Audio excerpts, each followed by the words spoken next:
So welcome back to Unit 3, Section 4. In this unit, we are looking at argument for abortion. Let's look at our section's objective. So we want to demonstrate knowledge of understanding by examining 3 arguments in favor of abortion. Now, what is the basis for the argument for and against? Arguments on abortion are premised on 2 schools of thought: the pro-abortionists, those who speak in favor of abortion, and the anti-abortionists, those who speak against abortion.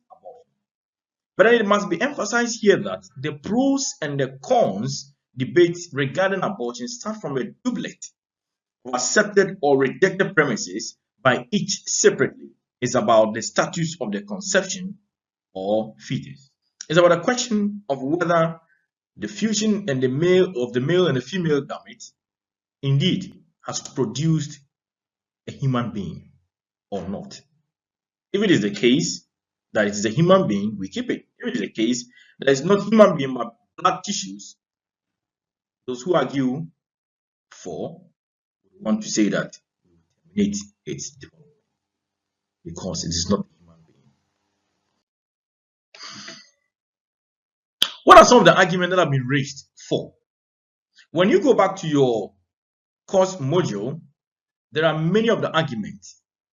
On the PowerPoint slide, I have selected some few ones, and I want you to go back and read what you have in the module and also read from internet sources. Now, one of the arguments people have used is abortion prevents health complication and death. This group of people argue that when the life of a woman is seriously threatened with cancerous tumor or fibroid, as a result of the pregnancy, the life of the mother ought to be saved through abortion of the embryo or fetus. And that is the argument. If it is the case that I have a life-threatening situation like cancerous tumor developing around my cervix, even in my womb, or that there's fibroid, I have to let this go. And that is the argument. Again, others argue that abortion is right because the fetus is not a human being. And that's been the argument people have used and scholars have used to argue for the performance of the procedure. This is the central thesis of most pro-abortionists.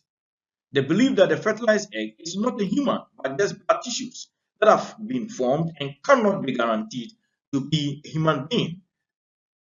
Thus, it could be aborted. When you see scripture from Matthew chapter 6, verse 24, you make reference to the argument in there. But the point is that, yes, the fertilized egg is not a human being. We cannot call it a human being. It's not breathing. It cannot speak.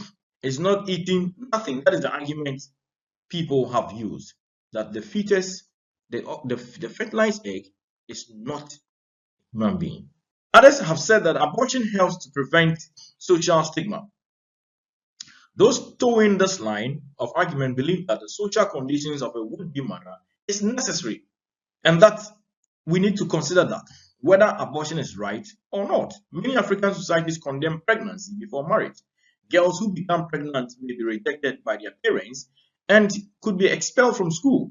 In order to avert all of these, abortion becomes the best alternative. And that is the argument people have used.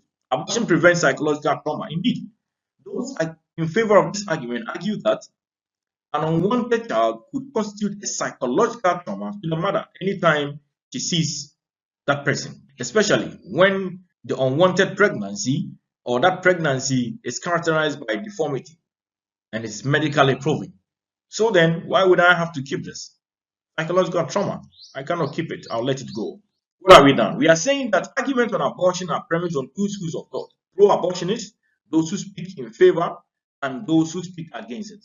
Now, this school of thought argues that the status of the conceptus or fetus, for example, is not a human being, and that a fertilized egg or the offspring can be removed since they see it as blood tissues but not a human being. It's a very interesting argument people put forth. And in a subsequent session, you will see what others are also saying. Thank you for listening to this section. We'll meet in the next section.